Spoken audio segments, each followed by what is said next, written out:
Otras aristas de la noticia. Economía. Pensini con todo. De nuevo con ustedes, estamos aquí en Pensini con todo. Bueno, para nosotros es un lujo tener a nuestro próximo invitado. Él es economista, especialista en finanzas internacionales, calificador de riesgo bancario y entrevistado favorito de todo el mundo. Yo para poderlo conseguir tengo que hacer una cola, como cuando uno agarra un ticket en un automercado, pero o cuando uno ponía gasolina. Es nuestro buen amigo y súper experto Leonardo Buñá. ¿Cómo estás, Leonardo? Bienvenido al programa. Bueno, las cosas que uno tiene que soportar en la vida, ese tipo de comentarios que son bastante Comentario. considerados, se pueden perdonar por el aprecio, el respeto y la admiración que uno siente por ti, Pedro. No, muchísimas gracias por tu invitación y un saludo inmenso, un abrazo inmenso a todos tus seguidores, esos millones de personas que te siguen todos los días. Gracias, ¿no? Lo que es más bien es un halago de que uno tenga que hacer cola para una persona que, bueno, porque eres didáctico y la gente te entiende y siempre estás al día. Más bien era un halago, no solamente la Muchas gracias, muchas echadera de gracias. broma. Bueno, mira, Leonardo, vamos a comenzar sobre las nuevas medidas cambiarias del mercado de divisas, porque hay bancos que tenían todas instalaciones, mucha gente invirtió en plataformas y casi no duró este permiso. Quería que nos contaras un poco sobre el tema. Sí, mira, realmente desde el mes de diciembre, yo diría hasta noviembre del año pasado, ya algunos bancos habían comenzado a dar algunos pasos importantes en reconocer lo que ya estaba pasando. Muchos nos preguntaban qué caracteriza hoy a la economía venezolana y bueno, obviamente Venezuela ha entrado en un claro proceso de dolarización transaccional y si algo puede caracterizar hoy a Venezuela es exactamente eso y la banca lo que hizo fue dar una respuesta muy clara al mercado y comenzamos con el nacimiento de aquellos productos de custodia de divisas que tú recuerdas, la famosa cajita de seguridad de la abuelita que lleva la joya, que lleva el título de propiedad de la casa, que eso tiene mucho tiempo. Bueno, lo que hizo la banca fue habilitar en primer lugar estos mecanismos de custodia de divisas, que no es un instrumento financiero, es un instrumento, es un servicio bancario que genera comisiones y servicios, ingresos, como se llama, ordinarios y recurrentes para la banca frente a la caída en la intermediación financiera en crédito. Bueno, este mecanismo de custodia obviamente no es un instrumento financiero, simplemente es un servicio bancario. Más tarde, tú recuerdas, comenzaron a salir los instrumentos financieros ya activándose de captación de divisas, donde no había intermediación financiera, que es captar y prestar, pero sí ciertamente algo mucho más que un mecanismo de custodia, que ya es la captación, los depósitos en dólares. Tú solamente podías, como tú sabes, abrirlo en efectivo, sin transferencia bancaria, porque no hay transferencia al exterior, porque no hay banca corresponsal. Tú abrías entonces en el banco A tu cuenta bancaria, tu instrumento, que es una chequera fundamentalmente. Tienes inclusive tu tarjeta de débito para hacer pagos en establecimientos comerciales que tengan cuenta en el mismo banco y posean el mismo instrumento. Podías hacer una transferencia bancaria dentro del mismo banco a un familiar tuyo, por ejemplo, en la ciudad de San Cristóbal o Maracaibo, siempre y cuando ese familiar tuyo o ese relacionado tenga cuenta en el mismo banco. Y podías inclusive hacer pago en establecimientos comerciales, como te decía, usando el mecanismo biométrico, ¿verdad? O tipo pago móvil, pero si el establecimiento comercial tenía cuenta en el mismo banco. Por supuesto, al hablar del mismo banco siempre, existía la limitación de la ausencia de una suerte de cámara de compensación. ¿Qué es lo lógico? Lo lógico es que poco a poco el mercado fuese avanzando hacia un sistema de pagos integrado, donde yo podía entonces tener mi cuenta en el banco A, pero mandarle una transferencia a Pedro Pensini, ¿verdad?, que tiene cuenta en el banco B. Para que eso ocurriese tenía que existir una cámara de compensación y los bancos, que a pesar de la crisis han tenido cierta vanguardia en materia tecnológica y capacidad enorme de adaptación, como lo hicieron con la reforma monetaria y la propia reconversión monetaria más tarde, bueno, se han venido preparando y para hablar de una cámara de compensación en dólares en Venezuela, lo que se requiere es un acuerdo, porque desde el punto de vista operativo y tecnológico era un mecanismo total y absolutamente viable, como también es viable los mecanismos de intermediación o de préstamo o de pago para hacer pagos en divisa. Todo eso es un tema finalmente, Pedro, de procesos, de operaciones y tecnológicos, con riesgo operativo.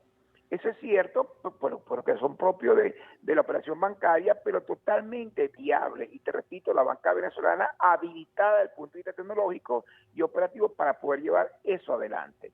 Bueno, eso no le gustó a alguien. Eso no le gustó a alguien dentro del gobierno, no le gustó a alguien en el Banco Central, y obviamente en Venezuela esto se está prohibido, y lo que hemos dado es un paso gigantesco hacia atrás, porque si algo caracteriza hoy a la economía venezolana es que la economía venezolana está transaccionalmente ya prácticamente dolarizada. Y obviamente la banca, como tú sabes, es el sistema circulatorio de la economía nacional en bolívares, y por supuesto ya iba a hacerlo prácticamente en dólares, pero alguien dio un frenazo completo, así que entonces el sistema de pago no podrá funcionar lamentablemente en moneda extranjera, mucho menos operaciones de pago, mucho menos crédito bancario en moneda extranjera tampoco, y obviamente esto es un paso hacia atrás de lo que debería ser el sano desenvolvimiento de las actividades económicas.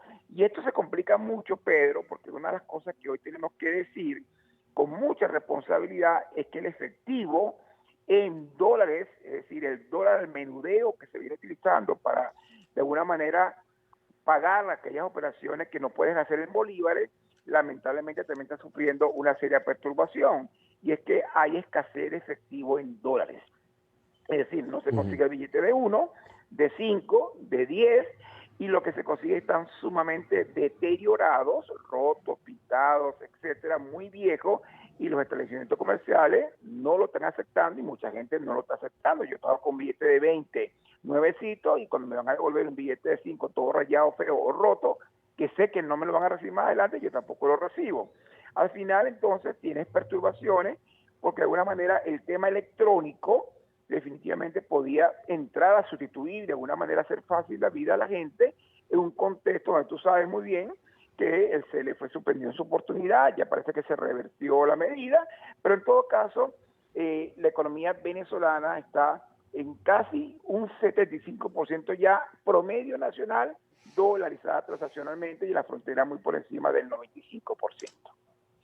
Sí, pero esa dolarización que se ha llevado a cabo tenía todo un sistema que ya estaba comprometido, el sistema bancario venezolano aprobado por el BCB. ¿Por qué se toman estas medidas tan radicalmente y tan rápido, sin consultar? Y es un tirame y encoge que también afecta al venezolano. No, es que te comentaba que lo grave de todo esto, y es lo que a uno le preocupa mucho, y que esto significa un paso hacia atrás, es que el mismo presidente en algún momento dijo, gracias a Dios que el dólar existe. Y yo siempre he dicho, hay que además decir, gracias a Dios que existe la Reserva Federal que lo emite, porque realmente el dólar al menudeo se convirtió en un sistema de respuesta claro frente al proceso de pulverización del bolívar, frente al proceso hiperinflacionario. En consecuencia, bueno, era obvio pensar que si ya los bancos avanzaron de un sistema de custodia de divisas, que es guardar la platica en una caja de seguridad, a instrumentos financieros en dólares, lo que venía más adelante seguramente eran transferencias bancarias entre bancos a través de una cámara de compensación privada, que simplemente lo que requiere es un acuerdo entre bancos para hacer una cámara de compensación. Pero más allá de eso, incluso los pagos en divisa usando internamente el propio sistema bancario nacional. Entonces, es muy extraño, y por eso te comento que a alguien, esto es algo que estoy seguro que es muy personal, no le gustó el proceso como viene avanzando, alguien se sintió incómodo con este proceso, y bueno, hubo la presión política para que el Banco Central de Venezuela diera este paso hacia atrás. Ahora, yo honestamente te digo que el mercado se abre camino. Entonces, esto lo que va a promover es más informalización. Y por supuesto recordemos que más de la mitad de las divisas que se mueven en Venezuela provienen indudablemente de la economía subterránea, de esta economía de sombra, donde sabemos obviamente que por temas de la frontera venezolana hay operaciones de narcotráfico, contrabando, extracción, etcétera, que promueven el tema de la divisa. Ahora, un problema serio, y te lo vuelvo a repetir, para el venezolano es que al suspender este tipo de operaciones tú avanzas más hacia la informalización, y ahí te encuentras entonces la divisa que es falsa, o te encuentras la divisa en deterioro. Y es importante comentar lo siguiente: en todos los países del planeta se mueve la divisa norteamericana. La diferencia con Venezuela es por ejemplo, en el caso de Ecuador, que el Banco Central del Ecuador le compra a la Reserva Federal especies. Sencillamente le dice, mira, yo tengo una cuenta en la Reserva Federal de $1.000 millones, por favor necesito que me envíe, y así ocurrió en noviembre, lo puedes buscar en internet, $300 millones en efectivo. Ah, por cierto, quiero tanto en billetes de 1, de 5, de 10, de 20, y entonces viene la Reserva Federal, le manda un avión, y ese avión lleva unos paquetes de billetes que recibe el Banco Central del Ecuador, que luego introduce a la economía para el sano desenvolvimiento de las actividades económicas, pero también para el retirar del mercado los billetes en desuso, los billetes dañados, los billetes rotos. Ese es el objetivo de la compra de especies. Lamentablemente el Banco Central de Venezuela, por estar sancionado, no puede comprar especies. Entonces, ¿qué queda en Venezuela? ¿Qué nos queda aquí en Venezuela? La divisa que surge de este proceso de dolarización informal de la economía, donde por supuesto mucha de la divisa está en desuso y va a aumentar el desuso, o sea, el deterioro me refiero, trayendo como consecuencia que el sistema de pago de la economía nos siga llevando a un proceso de contracción mucho mayor, porque esto afecta el consumo privado, la demanda agregada interna y el sano desenvolvimiento de las actividades económicas. Estos son el tipo de cosas que uno no entiende de la política económica del propio gobierno y del propio Banco Central, que debería alinearse en un proceso más bien de políticas de atenuación de la crisis económica que actualmente vive en Venezuela, que por cierto el Fondo Monetario, como viste ayer, ya nos dijo formalmente que espera una contracción de 25 puntos en el nivel de actividad económica del país. Sí, ajá. Tenemos que ir a una pausa. Ahorita al regreso, por favor, estamos con Leonardo Uñac. Vamos a hablar sobre este pronóstico del Fondo Monetario, sobre también un poco sobre la situación en los Estados Unidos y lo que representa para la economía estas elecciones, cómo nos afecta a los venezolanos. Y antes de todo eso, vamos a hablar sobre esos billetes que hacen falta, que acabas de nombrar, porque en realidad ahorita tienes que pagar cosas en $100 porque no hay billeticos de 20, de 10, de 1 que vale mucho más. Ya vamos entonces a regresar con Leonardo Uña. Seguro. Pensini con todo. Lecturas complementarias. Con Pedro Pensini. Circuito Éxitos. De regreso con ustedes y estamos en Pensini con todo. Y tenemos de invitado a Leonardo Uñac, economista, especialista en finanzas internacionales, calificador de riesgo bancario. En la otra parte, Leonardo, estabas hablando sobre la falta de billetes viejos en dólares, porque es lo que se está usando en el país por la falta de billetes en circulación. Y estabas hablando de cómo se consiguen en los Estados Unidos con la Reserva Federal. En este caso no, es lo que trae cada quien y cómo puede traerlos. Me imagino que habrá problemas también con los Estados Unidos por esto, porque se presta más a lavado de dólares y también a repatriación de bienes que son ilegales. Háblame un poco sobre este tema y qué está haciendo la gente para conseguir esos billeticos. Mira, la realidad es que todo esto es un tema básicamente de compliance. Si tú me dijeras a mí, Leonardo, podríamos considerar el tema del lavado de dinero, legitimación de capitales y financiación del terrorismo una economía del planeta. Bueno, si lo hacemos, Pedro, sería la cuarta economía más grande del mundo. Para que te quede claro, son casi 4.5 trillones de dólares las divisas vinculadas a todo el tema de legitimación de capitales, y esto ha llevado a la banca internacional a extremar obviamente sus precauciones y fortalecerse en las áreas de cumplimiento y de compliance. Y el gran problema de Venezuela, no sabemos tú y yo si eso es así porque no podemos probarlo, pero si hay un problema de percepción internacional, es que Venezuela es percibido como un Estado que es permisivo en esta práctica de corrupción, pero práctica de legitimación de capitales. Como consecuencia de esto, está cerrado el acceso de Venezuela, por supuesto, a una operación como esta, de traer divisa del exterior, especialmente lo que está bajo la jurisdicción del dólar de los Estados Unidos. Entonces, ¿qué pasa? No tenemos la fortuna del Banco Central del Ecuador o del Banco Central de Reserva de El Salvador o el Banco de Panamá, etcétera, de poder disponer de divisas nuevas que sustituyan, a las divisas dañadas como lo hacía el Banco Central de Venezuela con los bolívares. Bolívares viejos, dañados y rotos, bueno, era reemplazado por un billete nuevo emitido e inyectado en la economía. El gran problema de Venezuela es que las divisas que están circulando provienen de este normal desenvolvimiento de actividades económicas lícitas, porque hay actividades ilícitas en Venezuela que generan divisas, y de una economía subterránea que ya es casi más del 50% de la economía venezolana. El gran problema y mi preocupación es, indudablemente, que esto sigue avanzando y que el deterioro de estas monedas, el deterioro de estos billetes, por supuesto aumenta a la medida que se siguen utilizando y se siguen usando, son todos billetes viejos, en un momento determinado comienzan ya a sufrir perturbaciones. De hecho, inclusive ya hay gente que comienza a adaptarse y decir, bueno, mira, dámelo viejo porque yo sé que me lo van a recibir viejo quizás, en algunos casos, en otros casos no. Lo cierto es que esto va a perturbar y está perturbando el sistema de pago. Por eso es que la medida del Banco Central de Venezuela no se entiende, porque definitivamente una respuesta importante a todo esto definitivamente era digitalizar buena parte de las operaciones y que no solamente tengamos captación de divisas, sino tengamos intermediación financiera. Es decir, préstamos que los bancos puedan emitir hasta una tarjeta de crédito en divisa dentro del país. Todo eso es posible y viable desde el punto de vista operativo y tecnológico, pero hay un tema indudablemente que tiene que ver con la norma, que tiene que ver con la visión que el gobierno tiene sobre este tema y por supuesto esto impide. Y lo que yo creo que va a ocurrir es que obviamente se te complica más la situación y el mercado va a dar respuesta. ¿Y cómo el mercado va a dar respuesta? Sencillamente como lo ha venido haciendo hasta ahora, un proceso mayor de informalización donde el propio sector privado de la economía, que es formal, se va a informalizar, indudablemente para darle viabilidad a lo que el mercado requiere, es que la vida se hace camino. Está bien. Mira, también quería preguntarte sobre el pronóstico del Fondo Monetario y también aprovechar para hablar sobre las elecciones de los Estados Unidos y las consecuencias para la economía de que gane quien gane. Sí, bueno, rápidamente, con relación al Fondo Monetario, el fondo había hecho un pronóstico a principios de año de que la economía venezolana se contraía 15%, y acaba de revisar la proyección a una contracción de 25 puntos. Focus Economic y en conjunto de economistas hemos creído que la cosa más o menos va hacia 30-32% de caída para este año, pero lo importante de esto no es ser pobre, lo importante de esto es empobrecerse.